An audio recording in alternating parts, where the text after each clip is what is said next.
But our top story at 6, a pretty frightening morning for two women in Norfolk. Their calls sent police scrambling to find a suspected carjacker. 10 on your side was first on the scene of the incident on North Center Drive near Kempsville Road. Tonight, we're hearing from Good Samaritans who rushed to help the bleeding victim. 10 on your side's McNamara is live now in Norfolk with more. Ann?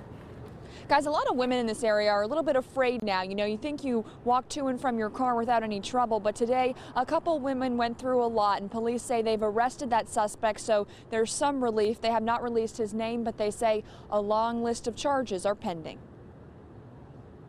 I have a perfect view of the parking lot from my desk. Michael Williams' perfect view turned into a nightmare of a scene around 10 this morning. Williams saw a woman jump onto an SUV, fall off, and land face first on the pavement. The red SUV just took off very fast, and she fell face down. It was that moment that I jumped up and called 911. One by one, others in the business park ran downstairs to help. Deborah Lambert carried the woman upstairs. I went into my office, got a big thing of baby wipes, and we started cleaning her up and applying pressure to her wounds. This cell phone video shows the chaos as strangers tried to stop the bleeding and understand the woman's story. She told them she just finished dropping off some magazines, and a man followed her out of the elevator all the way back to her SUV. She got in her car, and he said, "Get out of your car." And she said, "I'm not getting out of my own car."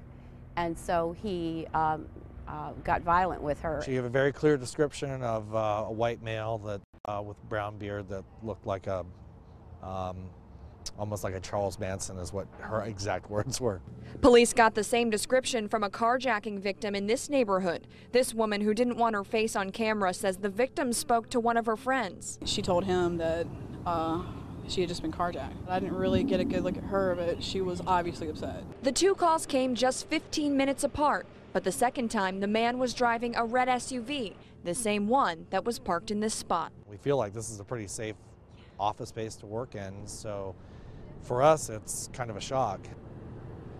A lot of nice people out here, and they say the woman didn't seem very concerned about her injuries, more so that her personal belongings were also in the vehicle and stolen. There's no word on if any of those have been recovered. Live in Norfolk, I'm Ann McNamara, 10 on your side.